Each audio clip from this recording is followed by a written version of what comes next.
हुई है। प्रशासन ने दूसरी पाइलिंग मशीन मंगवाई है। बैकअप के तौर पर दूसरी मशीन मंगवा ली गई है। 200 फीट तक खुदाई करने में ये मशीन सक्षम रही है। दौसा में इसी मशीन से रेस्क्यू किया गया था। तो ये बड़ी जानकारी आपको दे रहे हैं। आपको बता दें कि 3 साल की मासूम बच्ची जो चेतना है अभी भी बोरवेल में फंसी हुई है। तमाम तरीके के प्रयास किए जा रहे हैं बच्ची को बाहर निकालने के लिए, लेकिन अभी तक सफलता हाथ नहीं लगी है। 3 तस्वीरें आपको टीवी स्क्रीन पर दिखा रहे हैं। पहली तस्वीर देखिए, ये परिजनों की तस्वीर है जिनका रो रो करके बुरा हाल है। सब्र जो है इनका टूटता जा रहा है और यही मांग की जा रही है इनके तरफ से कि जल्द से जल्द इनकी बच्ची चेतना को बाहर निकाला जाए। दूसरी तस्वीर आपको जो दिखा रहा है, आप देखिए, जो कैमरे से निगरानी बच्ची पर रखी जा रही है उसकी तस्वीर आपको दिखा रहा है। तीसरी तस्वीर, पाइलिंग मशीन मौके पर पहुंच चुकी है। बच्ची को निकालने के लिए तमाम तरीके की कोशिशें की जा रही हैं। 120 फीट पर जो है मासूम चेतना अभी भी अटकी हुई है। इसी खबर पर ज्यादा जानकारी के लिए संवाददाता हीरालाल हमारे साथ लाइव जुड़े हुए हैं,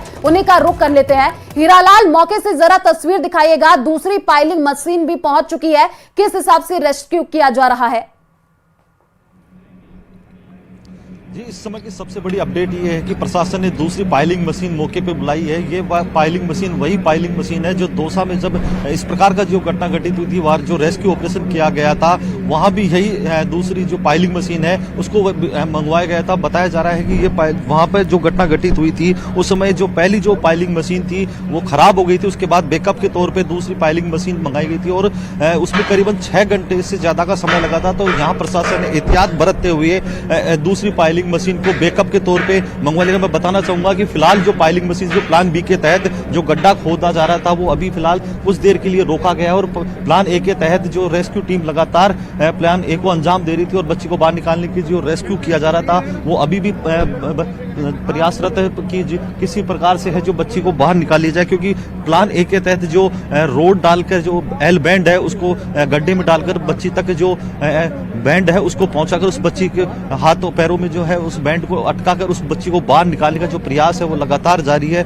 लेकिन फिलहाल जो पाइलिंग मशीन दूसरी है उसको भी यहाँ बैकअप के तौर पे मंगा लेता है कि अगर पहली वाली मशीन में कोई टेक्निकल इशू आए तो समय का इंतजार ना करना पड़े, क्योंकि दौसा में जिस प्रकार का जो वाकया सामने आया था कि पहली वाली मशीन जब उसमें टेक्निकल इशू आने की वजह से वो खराब हो गई थी, तब दूसरी मशीन को बुलाया गया था। उसमें 6 से 7 घंटे का जो समय लगा था। यहाँ भी हालांकि कम से कम 53 घंटे से ज्यादा का समय बीत चुका है, लेकिन अभी भी बच्ची है जो बोरवेल में अटकी हुई है। हालांकि जो यहाँ पे बड़ी संख्या में ग्रामीण मौजूद हैं और जो उनका इंतजार बढ़ता जा रहा है। बच्चों जो बच्ची की माता पिता हैं उनका सब्र का बांध भी कहीं ना कहीं टूटता नजर आ रहा है, लेकिन उनकी उम्मीदें अभी बरकरार है।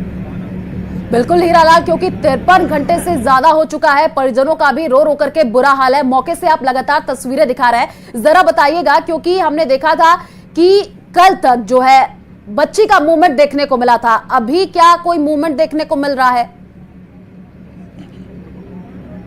जी, मैं बताना चाहूंगा कि कल दोपहर के बाद बच्ची का मूवमेंट अचानक दिखना बंद हो गया था और आज भी प्रशासनिक अधिकारियों ने और जो रेस्क्यू टीम के अधिकारी हैं लगातार जो रेस्क्यू टीम के सदस्य हैं कैमरा डालकर बच्ची के मूवमेंट को देखने की कोशिश कर रहे हैं, जानने की कोशिश कर रहे हैं। लेकिन बताया जा रहा है कि कैमरा बच्ची के तक नहीं पहुंच पा रहा, क्योंकि बोरवेल के गड्ढे में मिट्टी होने की वजह से मिट्टी उसके आसपास इकट्ठी हो गई है और मिट्टी तक होने की वजह से, क्योंकि मॉइस्चर है कैमरे में, बार बार वो मिट्टी है जो नमी है वो कैमरे की स्क्रीन पे आ रहा है। इस वजह से बच्ची तक वो कैमरा नहीं पहुंच पा रहा है, जिस वजह से जो बच्चे की जो मूवमेंट है उसके बारे में कोई जानकारी नहीं मिल पा रही है। फिलहाल जो एल बैंड टेक्निक है, जिसको जुगाड़ू टेक्निक जो स्थानीय स्तर पे जो लोग अमूनन करते हैं, वही टेक्निक जो दौसा में अपनाई गई थी।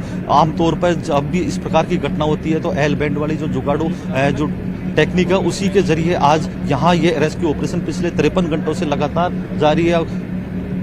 बिल्कुल हीरालाल, वहां पर जो अधिकारी हैं उनसे भी जरा बातचीत करने की कोशिश कीजिएगा, क्योंकि तमाम कोशिशें की जा रही है, देसी जुगाड़ नुस्खा अपनाया जा रहा है कि जल्द से जल्द बच्ची को निकाल लिया जाए। अधिकारी हैं क्या वहां पर, कोई पूछे किस हिसाब से रेस्क्यू तेज किया जा रहा है? जी बिल्कुल, इस समय बात करने के लिए यहाँ के जो कोटपुतली एसडीएम ब्रजेश कुमार चौधरी हैं वो हमारे साथ मौजूद हैं। हम उनसे जानने की कोशिश करेंगे कि 53 घंटे से ज्यादा का समय बीत चुका है, लगातार आप लोग रेस्क्यू ऑपरेशन में जुटे हुए हैं, अब क्या तैयारी है? नहीं, बिल्कुल लगातार रेस्क्यू ऑपरेशन है जो अपना कंटिन्यू है। जो अपनी एनडीआरएफ की टीम है वो भी रेस्क्यू की कार्रवाई लगातार जारी है और पहले ही अपना जो पाइलिंग मशीन वाला है वो भी, उससे भी रेस्क्यू की कार्रवाई वो जारी है। सर, दूसरी पाइलिंग मशीन यहाँ मौके पे बुलाई गई है, क्या दूसरी पाइलिंग मशीन का उपयोग किया जाएगा पहली वाली की जगह? दूसरी जो पाइलिंग मशीन है वो स्टैंड बाई रखी गई है ये जो पाइलिंग मशीन है वो 150 फीट तक की हाइट तक का है। इसमें अगर बाई चांस ज़रूरत पड़ती है तो उसको स्टैंड बाई इसीलिए रखा गया है कि ज़रूरत पड़ती है तो उसकी मदद ली जाएगी। सर अभी तक जो पहली वाली पाइलिंग मशीन है उससे कहाँ तक कितनी फीट तक खुदाई कर दी गई? अभी सुबह ही इसमें पाइलिंग मशीन का काम है वो शुरू कर दिया गया था, लेकिन कच्ची मिट्टी होने के कारण यहाँ पे लाइनर की व्यवस्था करवाई गई है। अभी लाइनर हो गए हैं तो अभी 30 से 35 फीट तक की जो डिगिंग है वो हो चुकी है। सर प्लान ए एग्जीक्यूट लगातार किया जा रहा है। संभावना यही जताई जा रही थी कि जो बच्ची का हाथ है जो रिंग में फंस भी चुका है और उस रिंग के जरिए उस बच्ची को बाहर निकाल लिया जाएगा। अब क्या स्थिति है? जी बिल्कुल, जो प्लान ए है अपना जो एनडीआरएफ टीम एग्जीक्यूट कर रही है उस पे कंटिन्यू है। अभी होप सो उससे भी रिजल्ट आ जाए, नहीं तो अपन पहले भी पाइलिंग मशीन वाला ऑपरेशन है वो कंटिन्यू है। Thank you. जी बिल्कुल, ये एसडीएम थे जिनका कहना है कि जो प्लान ए है एग्जीक्यूट लगातार किया जा रहा है। बच्ची का मूवमेंट देखने का प्रयास किया जा रहा है। जो दूसरी मशीन पाइलिंग मशीन है उसको बैकअप के तौर पे यहाँ मंगवाया गया है। जो पहली वाली मशीन है उसकी जो खुदाई की जो क्षमता है 150 फीट के करीबन बताई जा रही है। दूसरी जो मशीन यहाँ मंगवाई गई है उसकी 200 फीट की जो खुदाई क्षमता है वो लगातार जो यहाँ मंगवाई गई है। क्योंकि दौसा में जिस प्रकार की स्थिति है तो प्रशासन नहीं चाहता कि वो स्थिति यहाँ भी उत्पन्न हो, लेकिन बैकअप के तौर पर उस मशीन को यहाँ बुलवाया गया है। जी हीरालाल, क्योंकि गीली मिट्टी की वजह से काफी परेशानियां भी हो रही हैं, तमाम तकनीकों का इस्तेमाल भी किया जा रहा है कि मासूम चेतना को जल्द से जल्द बाहर निकाल लिया जाए। वहां पर जो है हम देख पा रहे हैं कि पूरे एरिया को घेर दिया गया है और वहां पर रेस्क्यू ऑपरेशन चलाया जा रहा है। जरा आसपास अगर आप वहां की तस्वीरें दिखा पाएं। जी मैं अपने सहयोगी से कहना चाहूंगा कि वो तस्वीरें दिखाएं किस प्रकार से यहाँ रेस्क्यू ऑपरेशन किया जा रहा है, क्योंकि जो 2 जेसीबी मशीन से यहाँ एक बड़ा गड्ढा खोदा गया है, मिट्टी यहाँ से लगातार निकाली जा रही है और आसपास की जो जितने भी तमाम जो एरिया है उसको कवर्ड किया गया है।